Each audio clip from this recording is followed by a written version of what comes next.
Asalaamaaleykum mbokki internet yi Wassare célébrités dal leen ak jàmm et bienvenue dans votre rubrique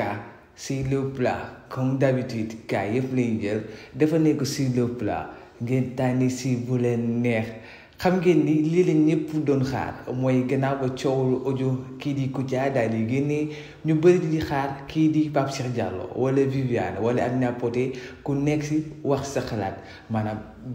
briser la silence. Alors Amina Poti gisu nekk mu def daay def point de presse wax lépp loo xam ne naqaru nag si audio bi mu desoon kii di Viviane gannaaw bu mu demee Cannes jaar Paris dem Monaco tey nag mu nekkoon invité spécial kii di Pape Cheikh Diallo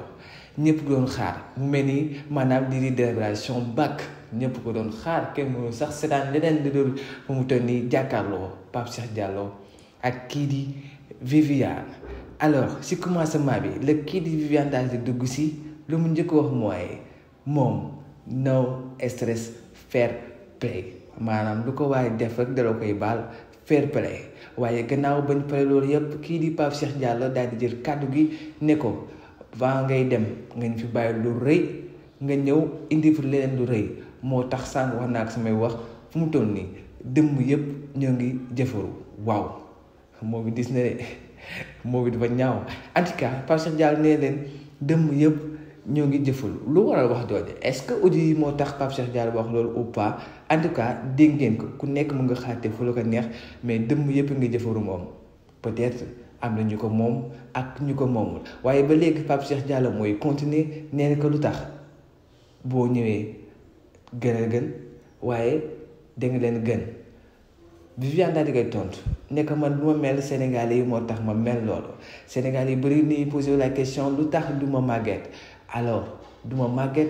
parce que tey jii nii man no stress lay dund man du ma dund lenn loo xam ne moom ak stress ñoom ñooy ànd Sénégalais yi lenn lañ ma sant woy lu neex sañse di leen bëggal moo tax si loolu lay dox donc no stress. waaw en tout cas ñu bëri xamoon nañ ne kii di Viviane moom buy tontu peut-être dina tontu si ay woyam wala si ay mots yi ñu codé parce que mosuñu ko dégg muy wax ay wax yi wala sax di maanaam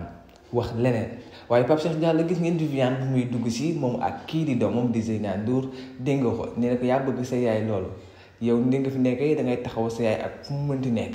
gis nañ keroog bi ngeen àndee màgg si kaaba gi sa yaay di jël lii di kaabe gi bu ko lal ak loxoom waaye jotu ko yaay jël daal di koy yóotu daal di ko koy tegal loolu xale yi doon wax naan yàlla nga laal kaaba ga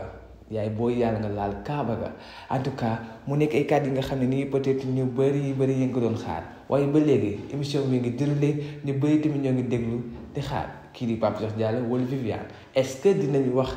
si polémique fi amee yëpp je ne crois pas waaye gëstu leen bu baax xam ni yenn mooy code yu bëri di ngeen ko dégg si biir boobule mbokk internet yu Wassare célébrités yi ñu la indoon tey seen biir yu bëri cas sur le plat comme d'habitude cas yëpp la ñuy jël dafa nekk sur le plat ngeen tànn si bu leen neex avec votre frère Mamadou Rassoul. N'oubliez pas de vous abonner sur Wassare célébrités. Ciao.